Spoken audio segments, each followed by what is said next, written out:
লক্ষ্য করবেন, আপনি যাকে যত বেশি গুরুত্ব দেবেন সে আপনাকে তত বেশি অবহেলা করবে। কারো জীবনে যখন প্রথম প্রথম আপনার আগমন ঘটবে, দেখবেন তার কাছ থেকে আপনি অনেক বেশি গুরুত্ব পাচ্ছেন।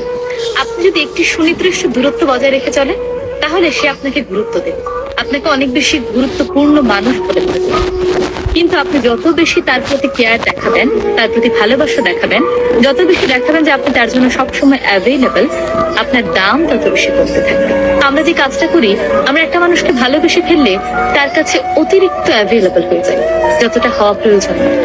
নিজের গুরুত্বপূর্ণ কাজ ফেলেও তার এক ডাকে চলে আসি। তাকে আমরা বলতে পারি না আজকে আমার খুব গুরুত্বপূর্ণ একটি কাজ আছে, তোমার কাজে আমি কাল আসি।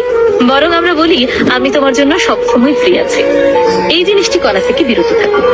যাকে যতটুকু গুরুত্ব দেওয়া দরকার তাকে ঠিক ততটুকু গুরুত্ব দেবেন, তার চেয়ে এক বিন্দু বেশিও না, এক বিন্দু কম না। যে যতটুকু গুরুত্ব ডিজার্ভ করে, আপনি যদি তাকে তার চেয়ে বেশি গুরুত্ব দিয়ে ফেলেন, তাহলে সেই আপনাকে গুরুত্বহীন মনে করবে। আমাদের জীবনে এমন অনেক ঘটনা ঘটে না?